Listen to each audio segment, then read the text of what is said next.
Hello everyone, मेरा नाम है सूरज गुप्ता। इसी के साथ आज की वीडियो में आपका स्वागत करता हूं, जिसमें हम आज डिस्कस करने वाले हैं इंजीनियरिंग फ्यूचर स्कोप्स के बारे में। इंजीनियरिंग फ्यूचर स्कोप्स किन किन ब्रांचों के बारे में बात करने वाले हैं। आपके दिमाग में सबसे पहला सवाल ये आया होगा कि हम सिविल के बारे में बात करने वाले हैं, मैकेनिकल के बारे में, या इलेक्ट्रिकल या IT किस बारे में बात करने वाले हैं। तो डेफिनेटली इंजीनियरिंग की इतनी सारी ब्रांच को एक सिंगल वीडियो में कवर नहीं किया जा सकता, तो इसके लिए मैं मेनली सिर्फ 4 ब्रांचेस की ही बात कर रहा हूँ जो अपने कोर्स में मेनली हाईलाइटेड है: सिविल, मैकेनिकल, इलेक्ट्रिकल, IT।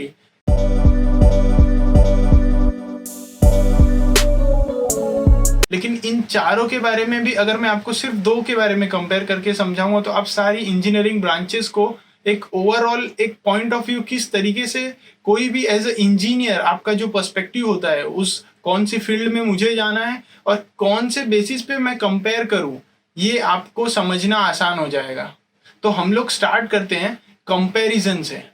तो कंपैरिजन की बात स्टार्ट करने के पहले मैं आपको ये बता देना चाहता हूँ कि आप किसी भी 2 इंजीनियरिंग ब्रांच को लो और उसको कंपेयर करो, जिसमें आपकी कोई भी चॉइस है कि आपको कौन सी फील्ड पसंद आती है, उसके अकॉर्डिंग ले। अभी मैं 2 ब्रांचेस पकड़ता हूँ, एक IT और एक सिविल। ये दोनों इंजीनियरिंग की ब्रांचेस अगर मैं कंसिडर करता हूँ तो उनमें अभी अगर मैं किसी को बोलूँ कि फ्यूचर स्कोप मतलब इन द सेंस क्या है कि हमारा लॉन्ग टर्म पर्सपेक्टिव क्या है, एक अच्छी रिस्पेक्ट, एक अच्छी सैलरी अर्न करना। आप गूगल पे सर्च करते हो कि सिविल इंजीनियरिंग में फ्यूचर में कौन सी ब्रांच का सबसे ज़्यादा स्कोप है, सिविल इंजीनियरिंग की कौन सी ब्रांच में सबसे ज़्यादा सैलरी है, या फिर IT में सबसे ज़्यादा फ्यूचर कौन सी ब्रांच को है, कौन सी ब्रांच में सैलरी ज़्यादा है। क्योंकि मेनली जो अपना पर्सपेक्टिव रहता है किसी भी ब्रांचेस को या कोई भी फ्यूचर स्कोप को, उसके अंदर एक अच्छी रिस्पेक्ट और एक अच्छी सैलरी अर्न करना ही होता है।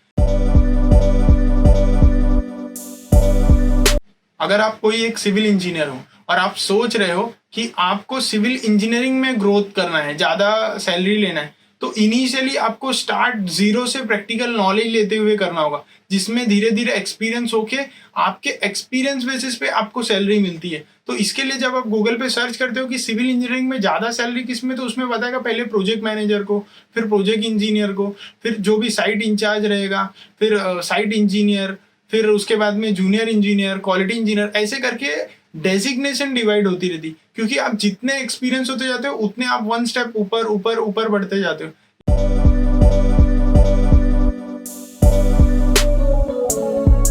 और अगर मैं बात करता हूँ IT की, तो आप IT में सर्च करो वेबसाइट डेवलपर की, artificial intelligence professionals, machine learning, ये सब जो अलग अलग मैं डेजिग्नेशन की बात कर रहा हूँ, उसके अंदर कोई भी आपको ऐसी नहीं डेजिग्नेशन आएगी कि आप ये डेजिग्नेशन पर्टिकुलर, उसके अंदर डिपार्टमेंट कंसिडर होता है कि आप कौन से डिपार्टमेंट से बिलोंग करते हो, और आपकी initial salary he minimum 40 to 50,000 हो जाती है। और सिविल इंजीनियरिंग में इनिशियल सैलरी आपकी 15 to 20,000 होती है। मे भी कोई बहुत अच्छी कंपनी है जो उसमें ज़्यादा होती होगी, लेकिन अभी इनिशियल स्टेज में 15 to 20,000 ही फ्रेशर को मिलती है। और IT में भी बेसिक है उतना, लेकिन आपकी स्किल जैसे डेवलप कर लेते हो तो आपको 3 साल बाद में अगर आपने कोडिंग लैंग्वेज, प्रोग्रामिंग लैंग्वेज जो होती है अलग अलग, वो पाइथन, जावा, HTML, इन सब चीज़ों को सीख लिया आपने IT सेक्टर में, आपने और भी अलग अलग बातें हैं जिसमें हम कंसिडर करते हैं कि डेटा एनालिस्ट होता है, डेटा साइंटिस्ट होता है, और अलग अलग फील्ड के लिए कोई भी एक साइबर सिक्योरिटी होता है। IT सेक्टर में आपने किसी भी कोई भी एक, आप जितनी भी उसके अंदर सेक्टर्स होते हैं, आप किसी भी एक फील्ड में ग्रो होना चाहते हो और उस फील्ड की स्किल डेवलप कर रहे हो, तो आने वाले 3 साल में आपकी सैलरी इतनी स्पीड से ऊपर जाएगी। और आप अगर एक कोई नॉमिनल, कोई ऑर्डिनरी ब्रांच जिसके अंदर सैलरी बहुत ज़्यादा है, लेकिन इनिशियल स्टेज में जब तक आपका एक्सपीरियंस नहीं है तब तक आपको उसकी ग्रोथ ग्रेजुअल ही मिलती है, आप कितना भी एफर्ट कर लो। क्यों? क्योंकि वहाँ जो कंसिडर होता है वो आपके एक्सपीरियंस बेस पे होता है, ना कि आपके कितना ज़्यादा नॉलेज और आप कितना ज़्यादा डेडिकेशन दिखाते हो, इसमें चीज़ें कंसिडर होती है, लेकिन ये ग्रोथ आपको सिर्फ ग्रेजुअल देती है। तो क्या ये सिविल इंजीनियरिंग बुरा है, सिर्फ IT अच्छा है, ऐसा कुछ नहीं है। दोनों ब्रांचेस अपनी जगह पे सही है अपने अपने सेक्टर के हिसाब से, लेकिन आपका कंपैरिजन इसी अकॉर्डिंग में होता है कि आप एक ब्रांच को देखते हो, जो ब्रांच आपको एक्सपीरियंस और नॉलेज होने के बाद में धीरे धीरे आपकी सैलरी, और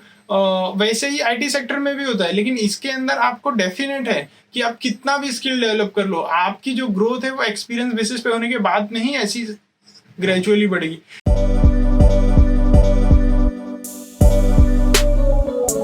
लेकिन इसके अंदर अगर आपने अपनी स्किल डेवलप कर लिया, आपने नई नई टेक्निक सीख ली, आपने अभी आपको पता है कि machine learning, artificial intelligence, DevOps, ऐसे अलग अलग बहुत सारे फील्ड आईटी सेक्टर के, आप किसी के भी अंदर जाकर उसके अलग अलग सब स्किल्स, अगर कोई भी पर्टिकुलर एक सिंगल सेक्टर में ग्रोथ कर रहे हो और उसके स्किल सीख लियो, तो आपकी सिर्फ 3 से 4 साल में उतनी सैलरी हो जाएगी जो यहाँ 10 साल एक्सपीरियंस सिविल इंजीनियरिंग कैंडिडेट होगी, वहां आप आईटी सेक्टर को उसके पहले ही उससे ज्यादा सैलरी मिलने लग जाएगी। तो ये अभी इजी इसमें क्या हो गया, एक सिविल इंजीनियर जो स्टार्ट किया था उसको स्टार्टिंग में से और 10 साल तक वो ग्रेजुअली उसके लोड और उसके ऊपर जो काम करने का जो प्रेशर होता है वो भी उसके ऊपर उतना ही होता है। मतलब प्रैक्टिकल साइड पे ज्यादा प्रेशर्स होते हैं, लेकिन एक आईटी पर्सन को उसके अंदर बहुत सारी बातें होती है जो उसको ज्यादा अंडर प्रेशर रह के रात को जाग जाग के, आईटी पर्सन को भी ज्यादा पेशेंस रहना पड़ता है। उसके अंदर बहुत सारी प्लगइन्स हो गई वेबसाइट डेवलपमेंट के लिए, बहुत सारा मतलब उसके अंदर स्ट्रगल, वो अपने जो इनिशियल फेज में करता है स्किल को डेवलपमेंट करने के लिए, वो उसको ज्यादा सफर करना पड़ता है, जिससे कि उसको एक अलग लेवल मिलता है और एक अलग रिकग्निशन मिलता है, जिसकी वजह से उसकी सैलरी भी बहुत ज्यादा बहुत जल्दी ग्रोथ मिलती है। और as compare to civil engineering में अब आपको इस टाइम पे इतना ज्यादा सफर नहीं करना होता है। आपको इस टाइम पे आप मीडियम धीरे धीरे नॉलेज ग्रो करते हो, धीरे धीरे एक्सपीरियंस ग्रो करते हो और धीरे धीरे आपकी सैलरी ग्रो करती है। तो ऐसी 2 ब्रांचेस होती है। तो इंजीनियरिंग फ्यूचर स्कोप में अगर आप बात करना चाहते हो मैकेनिकल और इलेक्ट्रिकल की, तो वो भी हम इस वीडियो में तो नहीं कर सकते फिलहाल, पर आने वाली नेक्स्ट वीडियो में हम डेफिनेटली, आने वाली कुछ हफ्तों की वीडियो में हम उसके अंदर मैकेनिकल और इलेक्ट्रिकल को भी ऐसे डिटेल में कंपेयर करेंगे। आप अगर इन सब इंजीनियरिंग फ्यूचर स्कोप किसी भी पर्टिकुलर ब्रांच को कोई भी डेजिग्नेशन को लेकर या कोई भी सैलरी बेस पे उसको क्लासीफाई करना चाहते हो और उसका फ्यूचर स्कोप डिस्कस करना चाहते हो, तो अभिवत फॉरएवर प्रोग्राम के में अपना एक कोर्स है जिसके अंदर आप इंजीनियरिंग फ्यूचर स्कोप को डिटेल में डिस्कस कर सकते हो। हम अपनी टीम से एक्सपर्ट और मैं आपके साथ में डिस्कस करता हूँ ये बातें, जिसमें आप कोई भी फील्ड के कोई भी सेक्टर के बारे में जानना चाहते हो, उसके फ्यूचर ग्रोथ के बारे में, सैलरी के बारे में, तो उसमें हमारी टीम जो रहती है रिसर्च करके आपके साथ में हेल्प करती है कुछ डिफाइन करने के लिए, जिसके बारे में आपका कोई पर्सपेक्टिव पहले से आपने डिसाइड करके रखा है। इसको डिटेल में समझने के लिए आपको नीचे दिया हुआ पीडीएफ कोर्स या इसकी ऑफिशियल वेबसाइट पे जाके सर्च करना होगा, जिसके अंदर आपको ये प्रोग्राम समझना होगा, जिसके अंदर आपको पर्टिकुलर कोई भी as a student, as a job seeker, आप किसी भी स्टेज पे अगर आपको हेल्प लगती है तो आप हमसे कांटेक्ट कर सकते हो। तो मिलते हैं नेक्स्ट वीडियो में। Thank you. आपने पूरा वीडियो देख लिया है तो प्लीज इन वीडियो को शेयर करें जो आपके इंजीनियरिंग फ्रेंड्स है जिनको इंजीनियरिंग फ्यूचर स्कोप डिस्कस करना है। Thank you.